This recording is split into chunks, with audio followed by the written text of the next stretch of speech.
ইউনূস বলেছেন, ছাত্র জনতার গণ অভ্যুত্থানের মাধ্যমে তরুণ বিপ্লবীরা দেশের মানুষের মনে নতুন বাংলাদেশ করার যে স্বপ্ন জাগিয়ে দিয়েছে তা পূরণে তিনি প্রতিজ্ঞাবদ্ধ।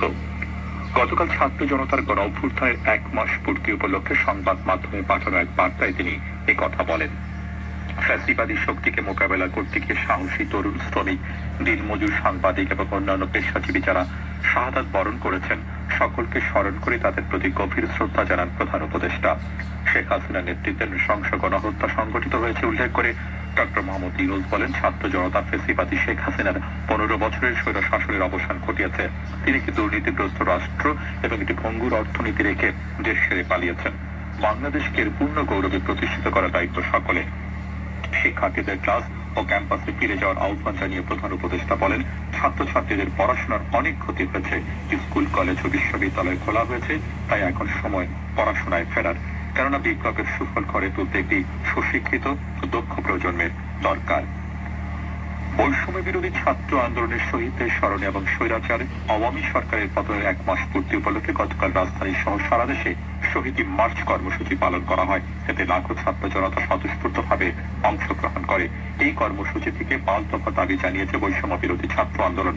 দাবিগুলোর মধ্যে রয়েছে গণহত্যাকারীদের দ্রুত গ্রেফতার করে বিচারের আওতায় আনা, শহীদ পরিবারের আর্থিক ও আইনি সহযোগিতা প্রদান, প্রশাসনের দুর্নীতিবাদ ও ফ্যাসিস্টদের দোষরদের চিহ্নিত করে অবিলম্বে বিচারের আওতায় আনা, গণভবনকে জুলাই স্মৃতি জাদুঘর ঘোষণা করা এবং রাষ্ট্র পুনর্গঠনের রোডম্যাপ দ্রুত ঘোষণা করা।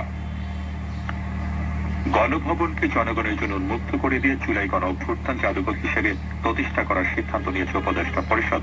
গতকাল প্রধান উপদেষ্টার কার্যালয়ে অনুষ্ঠিত উপদেষ্টা পরিষদের বৈঠকে এই সিদ্ধান্ত গৃহীত হয়। প্রধান উপদেষ্টা ডক্টর মোহাম্মদ ইউনূস এতে সভাপতিত্ব করেন।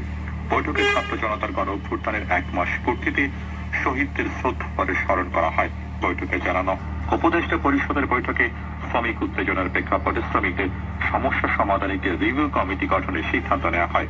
উপদেষ্টা পরিষদের বৈঠকের পর সন্ধ্যায় ফরেন সার্ভিস একাডেমিতে সাংবাদিকদের ব্রিফ করেন উপদেষ্টা আসিফ মাহমুদ সজীব ভুঁইয়া। আসিফ মাহমুদ সজীব ভুঁইয়া বলেন, পাকিস্তানের বিরুদ্ধে 2-0 ব্যবধানে টেস্ট সিরিজ জয়ী হয় বাংলাদেশ দলকে আনুষ্ঠানিক অভিনন্দন জানানো হয়েছে। তিনি বলেন, ফ্যাসিবাদীদের সম্পূর্ণ বিচার না হওয়া পর্যন্ত তাদের কোনো কার্যক্রম চালানোর সুযোগ দেওয়া হবে না।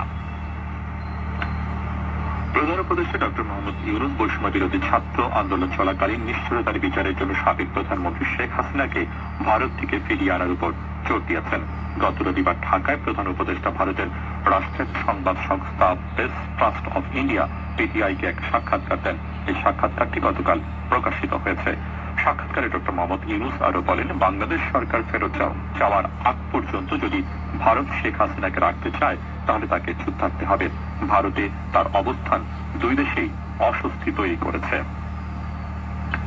তথ্য সম্প্রচার এবং ডাক টেলিযোগাযোগ তথ্য প্রযুক্তি মন্ত্রণালয়ের উপদেষ্টা মোহাম্মদ নাহিদ ইসলাম বলেছেন, ছাত্র জনতার অভ্যুত্থানে শহীদদের পরিবারের দেখাশোনা সহ অন্যান্য সুযোগ সুবিধা দেওয়ার দায়িত্ব সরকারের। তিনি গতকাল বাংলাদেশ সচিবালয় উপদেষ্টাদের অফিস কক্ষে বাইপাইলে ছাত্র জনতার অভ্যুত্থানে পুলিশের গুলিতে নিহত মোহাম্মদ রমজান আলীর পরিবারের সঙ্গে সাক্ষাৎকারে কথা বলেন।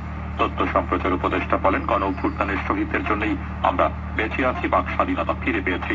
তিনি শহীদ রমজান আলীর পরিবারের খোঁজ খবর নেন এবং তাদের সহ সকল শহীদ পরিবারকে মাসিক ভাতা সহ অন্যান্য সুযোগ সুবিধা দেওয়ার অঙ্গীকার করেন।